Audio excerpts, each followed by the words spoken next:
Itu keren. Kehidupan dalam rencana Tuhan. Ratu Elizabeth yang kedua adalah pemimpin kerajaan yang terlama yang pernah ada. Tidak kurang dari 70 tahun dia menjadi ratu pemimpin kerajaan Inggris.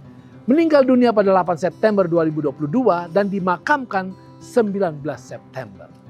Almarhumah dimakamkan di St. George Chapel di Windsor Castle. Di situ 10 mantan raja dan ratu dimakamkan juga di kapel St. George itu.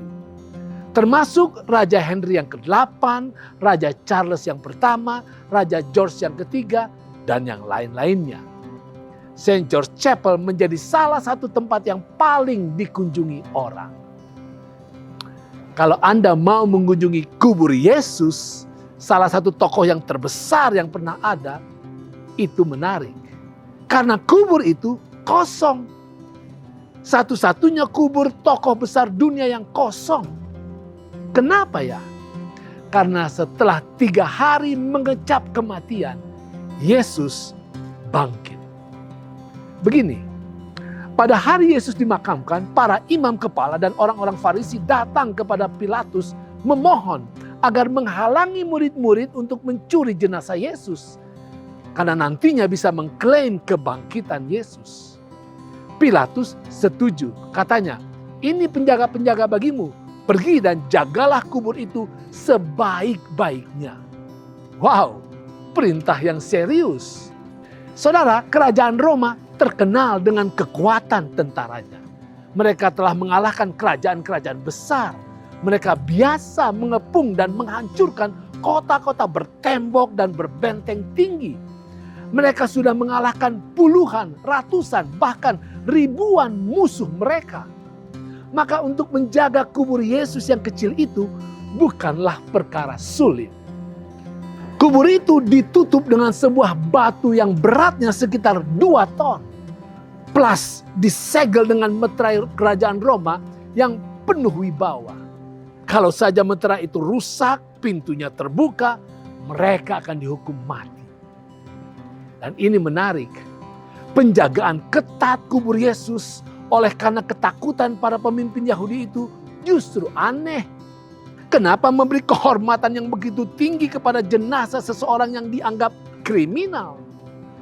Dan bahkan akhirnya itu justru menjadi bukti dan saksi besar kemenangan Yesus atas kematian dan atas bala tentara kejahatan yang sangat nyata.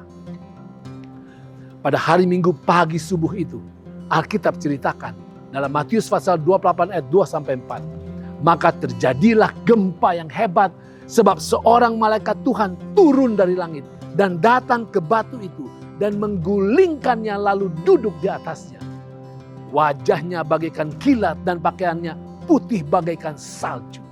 Dan penjaga-penjaga itu gentar ketakutan dan menjadi seperti orang-orang mati. Saudara, pada hari itu Yesus bangkit.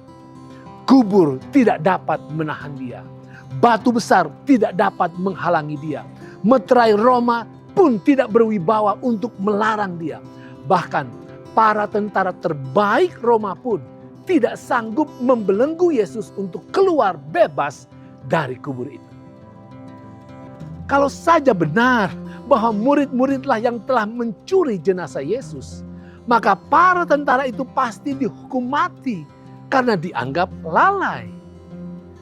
Dan kalau saja benar bahwa murid-muridlah yang telah mencuri jenazah Yesus, maka murid-murid itu juga pasti dihukum mati.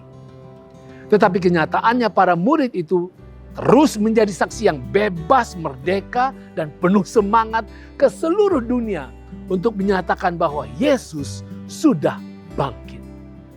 Saudara, Yesus telah bangkit. Bangkit untuk kehidupan yang kekal. Marilah kita hidup selalu dengan hati yang senantiasa terarah kepadanya. Karena kehidupan yang kekal itu juga disediakan Yesus bagi Anda. Itu keren.